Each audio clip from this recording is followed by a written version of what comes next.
The Defense Department will pay 15 vendors $600 million to test 5G technologies at 5 military installations. The department calls it, quote, Tranche 1 of the department's 5G initiative. Brian Mazanec is a director of Defense Capabilities and Management at the Government Accountability Office and looking at 5G across government. Brian, welcome. Thanks for coming on the program. You and your colleagues are looking at 5G, as I mentioned, and you cite in your work the DoD 5G strategy, 5G work from CISA and others. What's the intersection of what government agencies are doing around 5G and the work that you and your team did? Thanks, Francis. So 5G is obviously a transformative emerging technology. It creates a lot of opportunities and also introduces a lot of risks for national security. Strategies and strategic documents are a key tool that the government uses to manage the risks in this space, and they're particularly important for complex issues like 5G. What we looked at in our most recent report is the 5G national strategy. The DoD strategy you just mentioned that came out this past May is one of the subordinate strategies that will flow from and should align to the national strategy, which is why it's so important that the national strategy get it right and really focus appropriately on the key issues here to ensure that we have a robust government-wide response to this complex challenge. What did you learn about how well those pieces are connected, those various strategies that, as you call them, sub-strategies, how well they fit into or flow into an overall national strategy? So our focus on our assessment was really looking at the national strategy, which again is sort of the foundation or the linchpin to the ones that will follow and nest underneath it.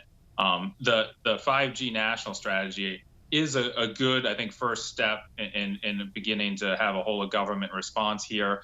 However, when we looked closely at it and assessed it against our key characteristics we look for any effective national strategy, we found that while it had some of the key elements that are important, it was lacking on some others, and really it only partially addressed most of the characteristics we were looking for. So more work needs to be done to ensure that we have a sufficiently robust and detailed national strategy. You write, and you and your colleagues write in this work about 6 desirable characteristics, you call them, and I think that's a neat term. Tell me, is there kind of a common theme among those 6 desirable characteristics that you see? So GAO developed these 6 characteristics of an effective strategy over the last 15 years or so. We've applied them to numerous documents like this and pertaining to other issues. What I think the characteristics are not, and they have multiple sub-elements under each, they're not particularly profound. They are basic, intuitive in many respects, things you'd expect to have in any kind of tool like a national strategy. So we're looking for things like, is there a clear purpose and scope? Is there a problem statement, risk assessment? Are organizational roles defined? So these are pretty basic elements we're looking for. I think in our assessment of the 5G national strategy, there were some key elements that were missing. So we're hopeful that the government will be able to address those going forward. I can't remember the last time I talked to somebody from GAO who had one recommendation, but your recommendation is a big one. The Assistant to the President for National Security Affairs, in coordination with relevant stakeholders from the NSC and the NEC, should ensure the plan to implement 5G national strategy fully addresses all elements of those 6 desirable characteristics of a national strategy. Is that as heavy a lift as it sounds? So we think it's reasonable and that they should be able to do so. The good news story here, too, so while we identified these gaps in the national strategy, which came out this past March, the same piece of legislation, the Secure 5G Act, that required the development of this strategy also requires the development of an implementation plan that is corresponded to that. That was due actually on September 23rd. They're a little bit behind. Officials told us they should have it out by the end of this month, but we think it's entirely doable. In developing the implementation plan, they can plug those gaps that we identified in the national strategy. Is this an issue that you have ongoing interest in following, or do you follow this as members of Congress call your attention to it?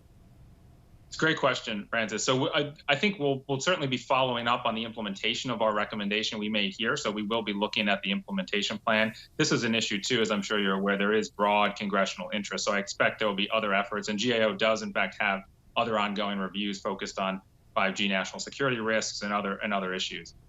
We have less than a minute left. What are the most important things that you would like to see Congress do, or that you would like to see the White House do, short of the recommendations? What has to happen to get to the recommendations that the recommendation that you're making?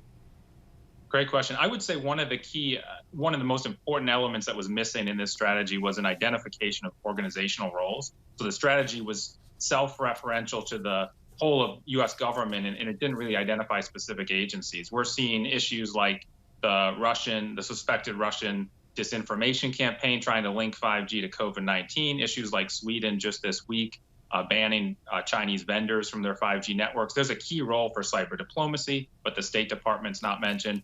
DOD is not mentioned explicitly. So we're hoping in the implementation plan they really identify clear organizational roles for the whole of government response that's necessary for really a wicked, complex problem like 5G.